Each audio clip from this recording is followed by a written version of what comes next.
friends. I hope you're all having a great day and enjoying the start of fall, which is my favorite season. I have a little surprise for you all today because normally I would pick out a bunch of different books, but today I actually only have two books, both by Linley Dodd. I have Harry Maclary and Cat's Whiskers. But the special thing is that they each have multiple stories. This one has 4 stories in it, and this one has 6.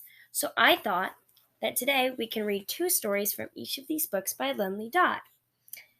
So we're going to start with Harry Maclary, and I figured we should just start with the very first story.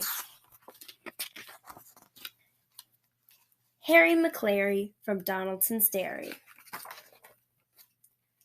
Out of the gate and off for a walk went Harry Maclary from Donaldson's Dairy. And Hercules Morse, as big as a horse. Harry Maclary from Donaldson's Dairy. Bottomly pots, all covered in spots, Hercules Morse, as big as a horse, and Harry Maclary from Donaldson's Dairy.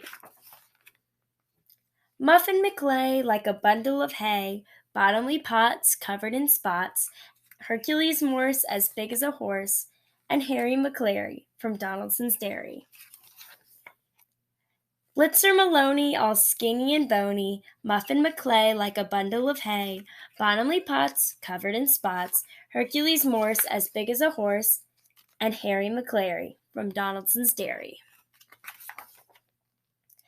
Schnitzel von Krumm, with a very low tum, Blitzer Maloney, all skinny and bony, Muffin McClay, like a bundle of hay, bottomly pots, covered in spots, Hercules Morse, as big as a horse, and Harry Maclary from Donaldson's Dairy. With tails in the air, they trotted on down, past the shops and the park to the far end of town.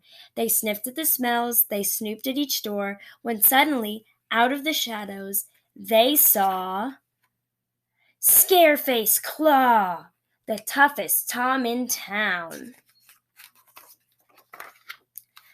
"Ouch," said Scarface Claw.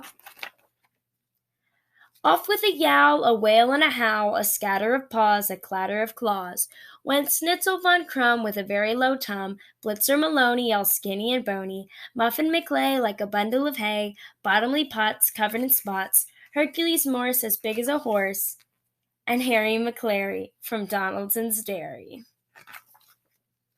Straight back home to bed. And that's the end of our first story from this book. So now that we read a story with Scarface Claw, how about we read Scarface Claw's story in Cat's Whiskers? Scarface Claw. Who is the roughest and toughest of cats, the boldest and bravest and fiercest of cats, wicked of eye and fiendish of paw, the mighty, magnificent Scarface Claw? Scaredy cats tremble and people all shout whenever this tomcat is out and about. No matter what happens, whoever might call, there's nothing that frightens him, nothing at all. Is he frightened of thunderstorms? Certainly not. Is he scared of the dark? Not a jittery jot. Is he frightened of dogs when they lollop and leap?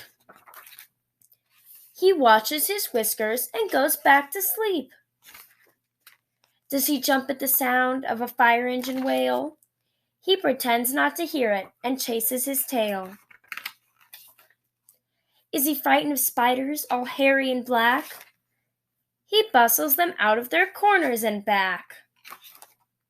No matter what happens, whoever might call, there's nothing that frightens him, nothing at all.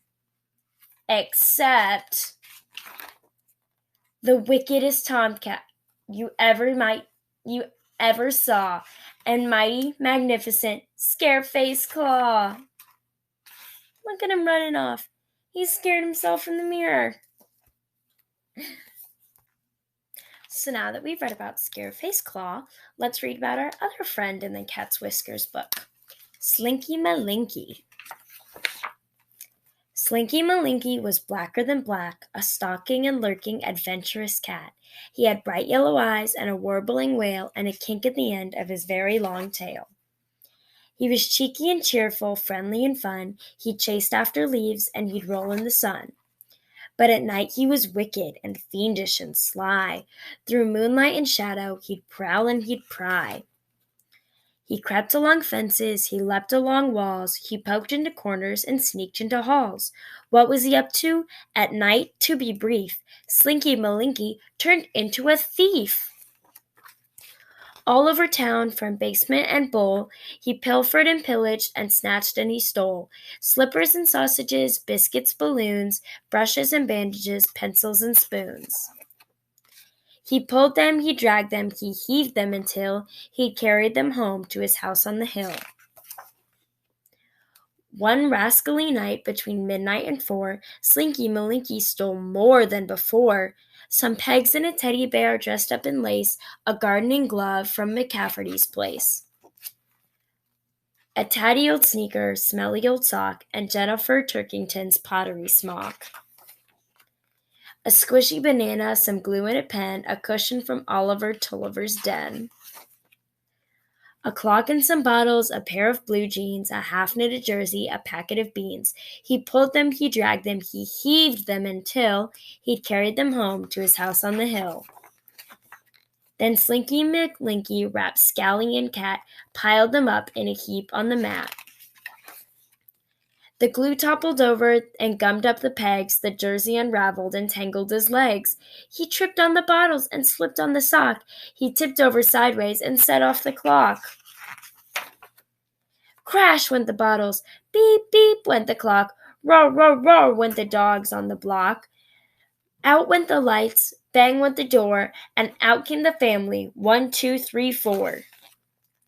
Oh no, they all said, what a criminal cat. Tomorrow we'll have to take everything back. With a tangled up middle and glue on his face, Slinky Malinki was in deep disgrace. Never again did he answer the call when moon shadows danced over garden and wall. When whispers of wickedness stirred in his head, he adjusted his whiskers and stayed home instead. The end. That was a funny story about Slinky Malinki, the stealing cat. So now we can read one more story from Harry Maclary.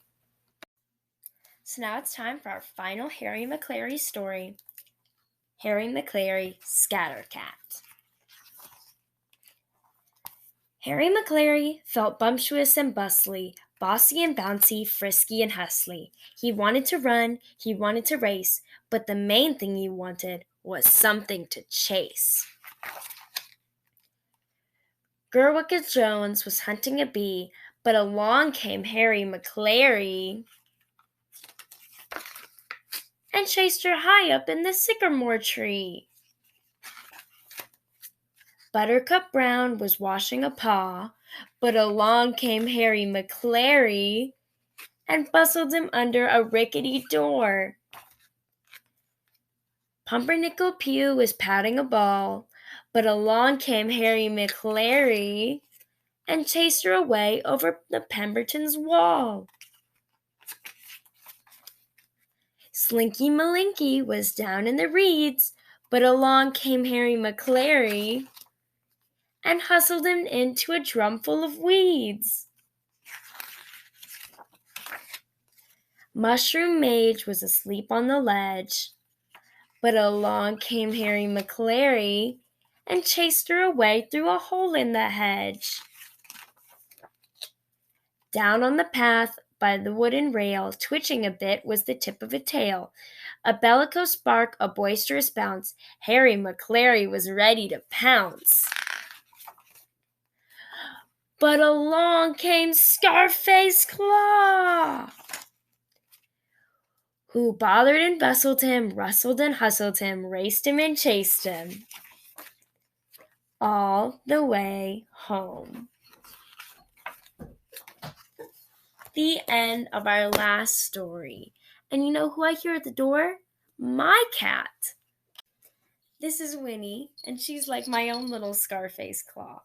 Right now, she's very full of energy, though, so I'm going to go play with her. But I hope you all have an amazing day and enjoyed reading our books by Lindley Dodd. Bye!